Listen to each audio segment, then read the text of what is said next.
Assalamualaikum warahmatullahi wabarakatuh. Halo rekan-rekan mahasiswa, apa kabar? Hari ini kita jumpa lagi di pertemuan ke-13 pada mata kuliah Human Capital Management. Saya Muhammad Yalzamul Insar selaku dosen pengampu pada mata kuliah ini. Hari ini kita akan belajar terkait dengan produktivitas karyawan. Namun saya akan menjelaskan terkait dengan 7 nilai dasar yayasan. Pertama, satu, menjaga kemurnian akidah tauhid dan melaksanakan syariat seperti sholat, zikir, dan lain-lain. Bersyukur, bersukacita, dan tidak mengeluh. Ketiga, rendah hati, sederhana, jujur apa adanya, memaafkan dan tidak marah. Empat, berpikir positif, berprasangka baik dan tidak berguncing. Lima, berbuat baik, mengubah dan respek. Enam, berempati dan memberikan solusi, bukan mengkritik atau mencela. Tujuh, patuh kepada pemimpin dan menaati peraturan. Adapun review materi sebelumnya yaitu membahas manajemen bakat sebagai pendekatan strategis untuk mengidentifikasi, mengembangkan, dan mempertahankan individu bertalenta tinggi dalam organisasi. Mahasiswa mempelajari strategi pengadaan talenta melalui employee branding, seleksi berbasis potensi, dan kemitraan strategis, serta faktor-faktor retensi seperti pengembangan karir, kompensasi kompetitif, dan lingkungan kerja yang mendukung. Materi juga mencakup pembimbingan talenta melalui program IDP, coaching, mentoring, dan peer learning. Hasil pembelajaran diharapkan mahasiswa mampu menjelaskan proses manajemen bakat secara menyeluruh, memahami peran stakeholder, serta merancang sistem pengembangan talenta yang adaptif dan berkelanjutan. Adapun capaian pembelajaran pada materi hari ini yaitu satu, mahasiswa mampu menjelaskan pengertian produktivitas. Kedua, mahasiswa mampu menjelaskan manfaat produktivitas. Ketiga, mahasiswa mampu menjelaskan pengukuran produktivitas. Keempat, mahasiswa mampu menjelaskan input dan output produktivitas karyawan. Pengertian produktivitas menurut para ahli, pertama, perspektif holistik produktivitas. Produktivitas itu bukan sekedar ukuran kuantitas output, tetapi merupakan konsep yang multidimensional yang mencakup aspek efisiensi, efektivitas, dan kualitas. Dalam konteks modern, produktivitas juga mempertimbangkan aspek berkelanjutan, yaitu sustainable dan inovasi. Beberapa pendapat para ahli seperti Damayanti di 2009, yaitu produktivitas adalah penekanan pada value creation. Apa itu? Yaitu produktivitas yang dilihat sebagai kemampuan menciptakan nilai tambah melalui transformasi sumber daya. Kemudian adanya integrasi kualitas kuantitas. Tidak hanya mengejar jumlah output, tetapi menjamin kualitas hasil. Contoh aplikasinya dalam industri jasa, produktivitas diukur melalui kepuasan pelanggan dan kualitas layanan. Menurut Sinuan di tahun 2000, time-based measurement menekankan efisiensi waktu sebagai faktor kritis. Kemudian ada human-centric approach yang memposisikan tenaga kerja sebagai elemen sentral produktivitas. Contohnya itu adalah apa? Pengukuran output per jam dan industri manufaktur. Menurut Revianto di tahun 1989 adanya resource optimization, fokus pada optimalisasi seluruh sumber daya organisasi. Kemudian ada komparatif analisis yang membandingkan kinerja aktual dengan standar yang telah ditetapkan. Contohnya ada benchmarking produktivitas dengan industri sejenis. Menurut ILO atau International Labour Organization, Global Standardization menyediakan kerangka pengukuran yang konsisten secara internasional. Comprehensive scope seperti mencakup seluruh faktor produksi secara integratif. Bisa diberi contoh yaitu Indeks Produktivitas Tenaga Kerja Nasional. Apa manfaat produktivitas? Yang pertama, memanfaatkan strategi bagi organisasi. Pertama, peningkatan profitabilitas dengan mekanisme pengurangan biaya per unit melalui efisiensi. Dampaknya apa? Peningkatan margin keuntungan. Jadi ketika kita biaya per unit kita kurangkan atau kita efisiensikan, margin keuntungan kita akan mendapatkan lebih dari sebelumnya. Contohnya yaitu perusahaan manufacturing yang meningkatkan output 20% dengan biaya yang sama. Kemudian ada lagi manfaat keunggulan kompetitif, yaitu diferensiasi, kemampuan menawarkan harga yang lebih kompetitif. Kemudian ada value proposition, yaitu kualitas produk yang lebih konsisten. Contoh retailnya adalah retail chain dengan operasional lebih efisien dapat menawarkan harga yang lebih murah.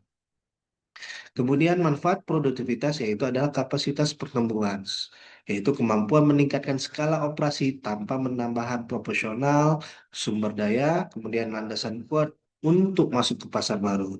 Contohnya startup teknologi yang dapat melayani lebih banyak pengguna tanpa tambahan server yang signifikan. Kemudian manfaat transformasional bagi karyawan, pertama peningkatan kapasitas individu seperti skill enhancement, yaitu pengembangan kompetensi melalui praktek terbaik yang diberikan oleh perusahaan. Kemudian ada career capital, yaitu akumulasi pengalaman yang bernilai tinggi, dan seperti contohnya yaitu karyawan yang menguasai lean manufacturing yang menjadi lebih bernilai di pasar tenaga kerja. Kemudian manfaat yang bagi karyawan yaitu psikologis dan motivasi, seperti kepuasan atas pencapaian target, kemudian pengakuan formal dan informal atas kontribusi yang diberikan kepada perusahaan. Program Employee of the Month berdasarkan metrik produktivitas adalah contoh yang bisa diberikan di dalam perusahaan. Ada beberapa cara perhitungan pengukuran produktivitas. Yang pertama ada framework pengukuran komprehensif atau produktivitas parsial, yaitu konsepnya mengisolasi kontribusi satu faktor produksi, formulanya output atau bagi single input factor, aplikasinya ideal untuk mengidentifikasi area improvement spesifik. Contoh detailnya yaitu produktivitas tenaga kerja sama dengan total output dibagi dengan total jam kerja. Misalnya total outputnya 500 juta dibagi 10.000 per jam sama dengan 50.000 per jam kerja. Kemudian ada produktivitas total, yaitu konsepnya mengukur efisiensi keseluruhan sistem produksi, formulanya total output bagi total input, atau tenaga kerja, tambah material, tambah modal, tambah overhead. Aplikasinya evaluasi kinerja organisasi secara holistik. Contoh detailnya total output 1 miliar, total input 600 juta. Jadi produktivitas totalnya 1 miliar dibagi 600 juta yaitu 1,67. Kemudian ada produktivitas multifaktor.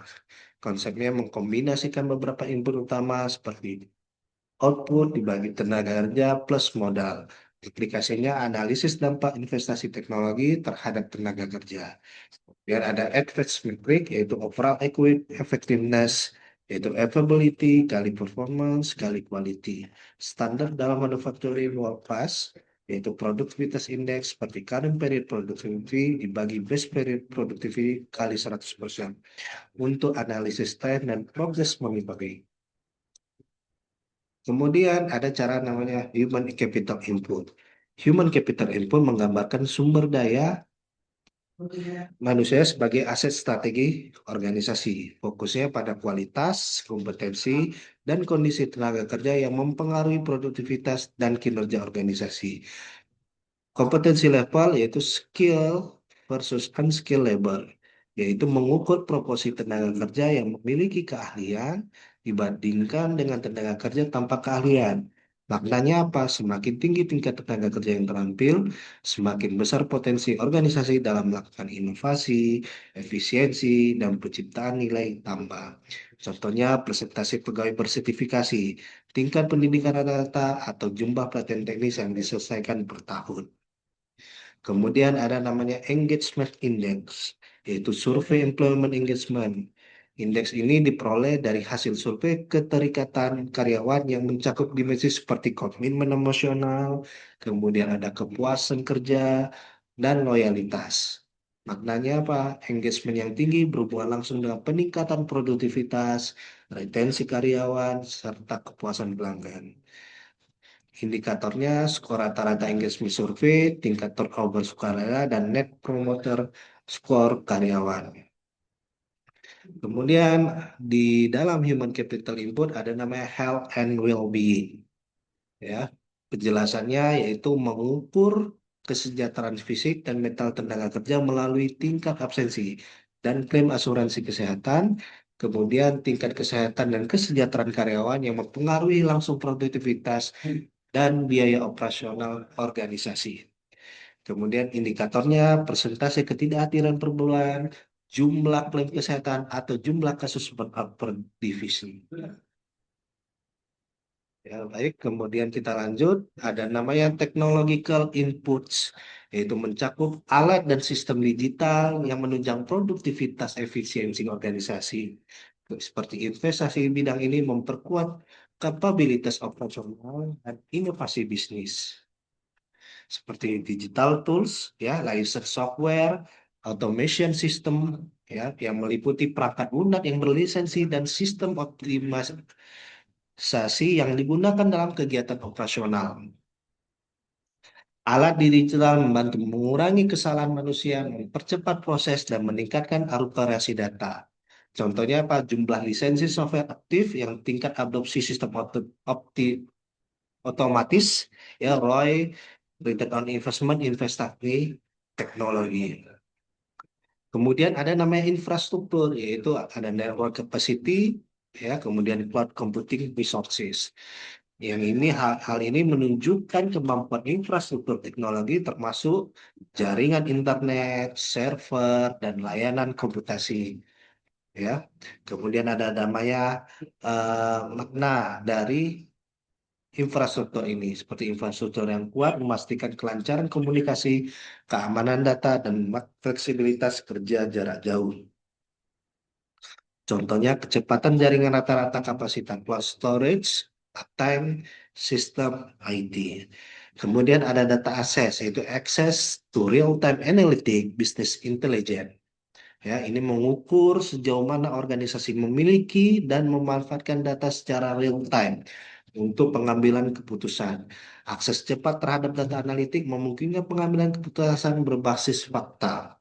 Contohnya apa? Presentasi proses yang berbasis analitik, jumlah dashboard aktif, tingkat adopsi BI tools. Ya.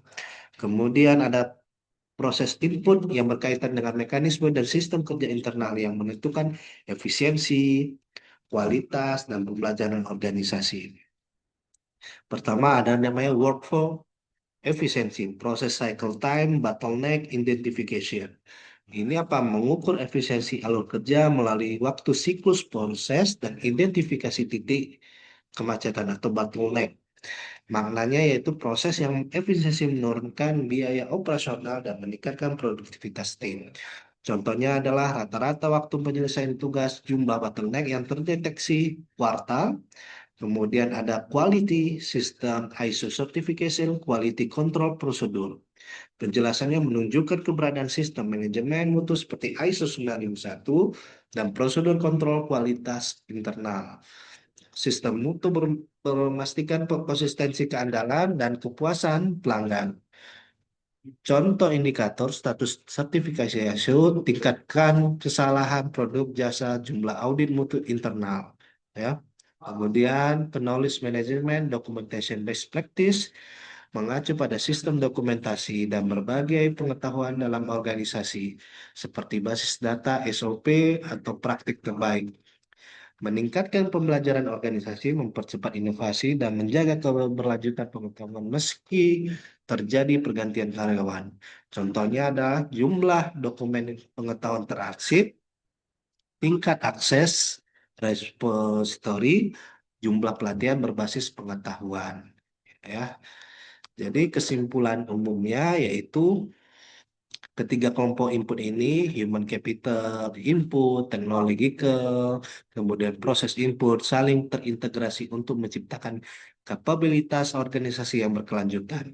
Human capital memberikan kompetensi dan motivasi. Technological input menyediakan alat dan sistem pendukung. Proses input memastikan efisiensi dan kualitas operasional. Kombinasi optimal dari ketiganya menciptakan keunggulan kompetitif berbasis sumber daya atau resource based view, di mana organisasi unggul karena memiliki akses manusia, teknologi, dan proses yang sulit ditiru oleh pesaing. Baik, kemudian ada namanya tangible output, ya, hasil yang dapat diukur secara fisik dan finansial dari aktivitas organisasi. Output ini mudah dan diamati dan bersifat kuantitatif dan langsung menunjukkan produktivitas serta efisiensi operasional. Production volume, unit produce, service delivered, ya, yaitu menjelaskan mengukur jumlah barang atau jasa yang berhasil diproduksi atau disediakan dalam periode tertentu.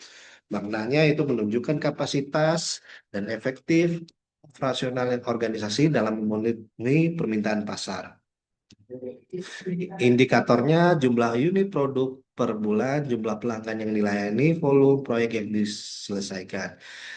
Implikasinya pada manajemen sumber daya manusia, tingkat produksi yang tinggi mencerminkan koordinasi tim yang efisien dan kompetensi yang SDM yang baik. Kemudian financial metric yaitu revenue per employee profit contribution menggambarkan kinerja finansial yang dihasilkan oleh tenaga kerja atau unit bisnis. Ya, kemudian adanya mengukur sejauh mana sumber daya manusia berkontribusi terhadap pendapatan dan laba organisasi. Indikatornya pendapatan per karyawan, margin laba per departemen, kontribusi unit terhadap profit total. Meningkatkan efisiensi finansial, menandakan produktivitas tenaga kerja, dan efektif sistem kerja. Kemudian ada namanya quality metric, yaitu first quartile, itu menilai kualitas output melalui tingkat keberhasilan produksi dan percobaan pertama, dan tingkat penolakan dari pelanggan. Maknanya apa? Kualitas tinggi menurunkan biaya reward, meningkatkan kepuasan pelanggan, dan memperkuat reputasi merek. Contohnya yaitu presentasi produk lolos inspeksi pertama, tingkat komplain pelanggan, kemudian rasio return produk. Implikasinya pada manajemen sumber daya manusia, karyawan dengan kompetensi dan disiplin yang terbaik akan menghasilkan produk berkualitas tinggi. Kemudian ada intangible output, yaitu ada innovation output, ada customer value, ya, organizational learning, kemudian ada sustainable output seperti environmental impact, social contribution, dan employee development. Kesimpulannya apa? Produktivitas karyawan adalah engine pertumbuhan organisasi yang memerlukan pendekatan sistematik pengukuran yang kuat dan intervensi yang tepat. Dengan memahami secara mendalam setiap komponen produktivitas, organisasi dapat mencapai sustainable competitive advantage dalam landscape bisnis yang semakin kompetitif. Berikut latihan soal pada materi produktivitas karyawan yang bisa saudara kerjakan sebagai bentuk pemahaman saudara pada materi hari ini. Demikian terkait dengan materi hari ini, semoga dapat bermanfaat bagi kita semua. Adapun referensi yang kita gunakan yaitu Robbins di tahun 2009 dengan buku Organizational Behavior, Rifai dengan 2018 dengan buku Manajemen Sumber Daya Manusia, ketiga, Metis L. Robert di tahun 2001 dengan buku Manajemen Sumber Daya Manusia, dan Melo di tahun 2015 dengan Strategic Human Resource Management. Terima kasih. Assalamualaikum warahmatullahi wabarakatuh.